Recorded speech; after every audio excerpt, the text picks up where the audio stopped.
Okay so guys saw my self के एक और एपिसोड में आप सभी का स्वागत है। एक बारी मैं आपका फिर से वेलकम करता हूँ। देखो यार, मैं इतनी सारी मूवीज़ देख रहा हूँ और हाल फिलहाल में मैंने एक और मूवी देख डाली जिसका नाम है फ्रैंकेस्टीन। देखो यार, मैंने देख तो ये बहुत ही पहले ली थी, लेकिन स्टिल अभी एक बारी मैंने फिर देखी और जिसके बाद मैंने अपना दिमाग चलाया तो मैंने सोचा यार क्यों ना इसका रिव्यू ही कर दूँ। अब देखो यार, 2025 में ये मूवी आई थी तो मैं ये मान के चल रहा हूँ कि आप में से 90% लोगों ने सारी मूवी देख ही ली होगी एकदम कट टू कट। तो भाई फिर यहाँ पे मैं स्पॉइलर वार्निंग भी क्या ही दूँ, क्योंकि लेटेस्ट मूवी तो है नहीं। तो चलो यार, बने रहो मेरे साथ। आपको बताता हूँ कि ये मूवी किन के लिए है, किन के लिए नहीं है, क्या इसमें हॉरर है, क्या इसमें हॉरर नहीं है, क्या इसमें पसंद आया, क्या इसमें नहीं पसंद आया। एक एक करके आपको एकदम रॉ रिव्यू दूंगा मैं। तो चलो यार, चीज़ें शुरू कर लेते हैं। सबसे पहले तो भाई क्या ही मूवी है ये। अगर आपको ऐसा लग रहा है कि ये कोई मॉन्स्टर टाइप मूवी है कि भाई कहीं पे बहुत खून खराबा हो जाएगा, कत्ल देखने को मिल जाएगा, मॉन्स्टर पूरी दुनिया खत्म कर देगा, तो भाई सो कॉल्ड ऐसा है भी। लेकिन जिस हिसाब से मॉन्स्टर्स की मूवी होती है वैसी है नहीं। माना कि जो फ्रैंकस्टीन की जो लेगेसी चली हुई आ रही है, जो लीगेसी चली हुई आ रही है, जो भी आप कहते हो, legacy legacy whatever that was, so जो भी आप कहते हो, तो भाई ठीक है, मार काट सब कुछ समझ में आता है, लेकिन इस मूवी में वैसा कुछ है नहीं।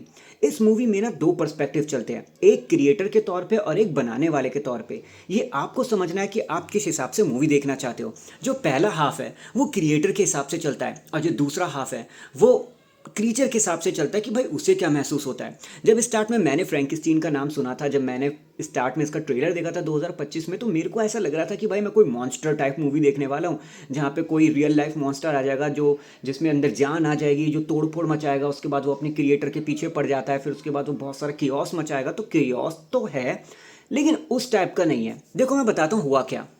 सबसे पहले हमें देखने को मिलता है कि भाई एक जो फ्रैंकस्टीन है वो टोटली बन चुका है और वो अपने ही जो उनका जो मास्टर होता है जिसने उसने बनाया है, मतलब विक्टर फ्रैंकस्टीन, उसके पीछे पड़ जाता है। बहुत बुरी तरीके से पीछे पड़ जाता है, यहाँ तक कि चाहे बर्फ़ हो चाहे आग हो, हर जगह उसका पीछा करता है। फाइनली एक शिप राइट, एक शिप का किंग उसे बचा लेता है, मतलब विक्टर फ्रैंकस्टीन को बचा लेता है। जिसके बाद विक्टर फ्रैंकस्टीन से वो पूछता भी है कि यार विक्टर, ये तुम्हारे पीछे क्यों पड़ा हुआ है फ्रैंकस्टीन, और ये मरेगा कैसे।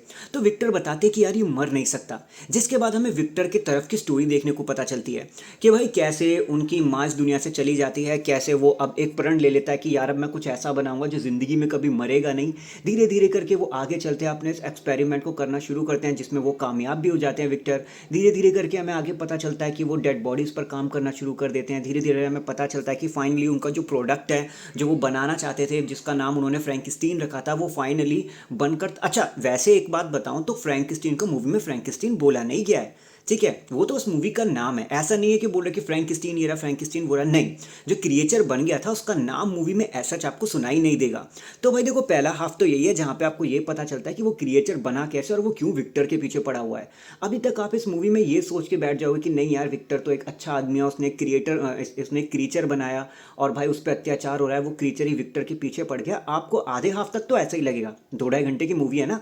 लेकिन जब सेकंड हाफ आता है तब आप क्रीचर के टाइप की स्टोरी देखते हो। वो जो क्रीचर होता है जिसे आप फ्रैंकस्टीन कह सकते हो, वो फिर अपनी स्टोरी बताता है कि कैसे जब वो आया इस दुनिया में, जब वो ज़िंदगी में आया तो उस पर अत्याचार किए गए, फिर वो नफरत हो गई उसके अंदर, फिर वो विक्टर को मारने लग गया। वो विक्टर से रिक्वेस्ट भी करता है कि भाई प्लीज़ मेरे लिए एक ऐसा कंपेनियन बना दे जो मेरे साथ रहे, ताकि, क्योंकि अब वो मर तो सकते नहीं है। तो ये मूवी काफ़ी हद तक मॉन्स्टरस नहीं है।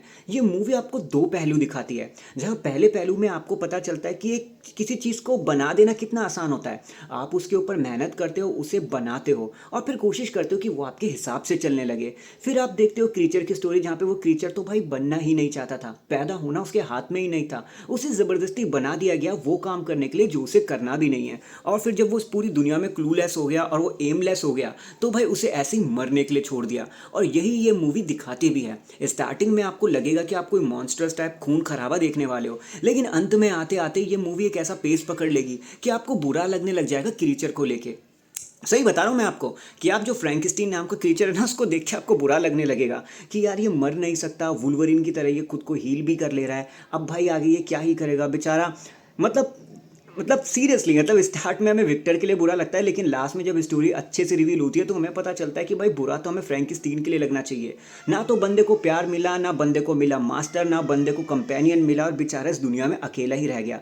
बल्कि जाते जाते भी उसने शिप की एंड, मतलब शिप, मतलब जो शिप वाले थे, क्या बोलते हैं उसे, एक बड़ी सी शिप होती है जहाँ पे उन्होंने क्या नाम है शिप वालों की मदद भी करी। वो एक बर्फ़ के टीले पे फंस जाते हैं जहाँ पे फ्रैंकस्टीन ने उनको धक्का देकर बोला कि आप जाओ, और उनको पार भी लगा दिया। और किस तरीके से वो उनकी हेल्प करता है, किस तरीके से वो क्या कहते हैं नॉर्मल लोगों की भी हेल्प करता है। तो एक तरीके से फ्रैंकस्टीन यहाँ पर अच्छा बंदा है। आज तक हमने फ्रैंकस्टीन को देखा था तो भाई हमारे दिमाग में एक वैल्यू बनी हुई थी कि वो बहुत ही ज़्यादा खतरनाक बंदा है, लोगों को मारता होगा, एक मॉन्स्टर है। लेकिन इस मूवी ने वो सब कुछ तोड़ कर रख दिया। अंत में आते आते आप तो बुरा ही फील करने लग जाओगे क्रीचर को लेके, मतलब फ्रैंकस्टीन को लेके, कि भाई तेरे साथ बहुत बुरा हुआ, अब तो ये आगे की ज़िंदगी अकेले ही बितानी है क्योंकि तू तो मर भी नहीं सकता। तो भाई देखो, यही था मेरा सिनेप्सिस, यही था मेरा एनालिसिस इस मूवी को लेकर। अब ये मूवी किन के लिए है मेरे भाई? देखो, सबसे पहले तो ये बहुत सारे अवार्ड्स के लिए, अकेडमिक अवार्ड या कुछ भी अवार्ड है उसके लिए तो नॉमिनेट हुई, और इससे होना भी चाहिए। फिर चाहे आइजैक की एक्टिंग हो, चाहे किसी की भी एक्टिंग हो, एकदम पिन पॉइंट था। इसका जो ग्राफिक वर्क है, इसका जो पूरा CGI वर्क है, वो एकदम पिन पॉइंट है, आपको मज़ा आ जाएगा। लेकिन अगर आप एक ऐसे बंदे हो जो स्टोरी को ज़्यादा इंजॉय नहीं करते, आपको लगता है कि ज़्यादा स्ट्रेच चल रहा है, या फिर आप मतलब मार काट देखना पसंद करते हो, और आप पसंद करते हो कि जल्दी जल्दी से कॉमेडी, पहले तो इस मूवी में कॉमेडी है ही नहीं है, लेकिन स्टिल अगर आप ऐसे छोटे मोटी चीज़ें मतलब मानते हो कि यार ठीक है थोड़ी कॉमेडी मिल जाए, थोड़ा ये मिल जाए वो, तो भाई आप लोगों के लिए मूवी नहीं है। आप लोगों के लिए मैं क्लियरली बता देता हूँ, इस मूवी को न्यूट्रल होके देखना, कि आप चाय पी रहे हो, स्नैक्स खा रहे हो, एक बड़ी सी टीवी आपके घर में है, एक बड़ा सा साउंड सिस्टम आपके घर में, और आप एक मूवी बस इंजॉय करो। ये ना आपको मॉन्स्टर से ज़्यादा एक डिज्नी लैंड की फील करवाएगी, टू बी ऑनेस्ट, अगर आप देखोगे तो। और अंत में आपको बुरा भी लगेगा। सो ये सारी ऑडियंस के लिए तो नहीं है, लेकिन फिर ये जिन ऑडियंस के लिए है उनके लिए तो ये मास्टरपीस ही होगा। So that is it guys. देखो, अभी के लिए तो इतना ही। ये तो देखो मेरी मतलब मेरा एनालिसिस था, मेरा मेरा असेसमेंट था, मतलब फ्रैंकस्टीन को लेकर। लेकिन आपको क्या लगता है ये मूवी किस टाइप की है? कमेंट करके ज़रूर बताना, क्योंकि मैं तो भाई स्टार्ट में सोच रहा था कि भाई फ्रैंकस्टीन दानव है, अपने क्रिएटर को मार रहा है, लेकिन अल्टीमेटली फिर पता चलता है कि मुझे खुद ही बुरा लग रहा है उस क्रिएचर के लिए। भाई ये तो ज़िंदगी में अकेला रह गया है। हमारी ज़िंदगी भी तो ऐसे ही है, जिए जा रहे हैं एमलेस, जिए जा रहे हैं एमलेस, समझ रहे हो ना? तो भाई आप मुझे कमेंट करके बताना कि आपको ये मूवी कैसी लगी। बाकी चलो ठीक है, बता देना, देख के नेटफ्लिक्स पे अवेलेबल है यार, जाके देखो, हिंदी इंग्लिश स्पेनिश हर में मिल जाएगी, तो अभी जाके देखो। तब तक के लिए बाय।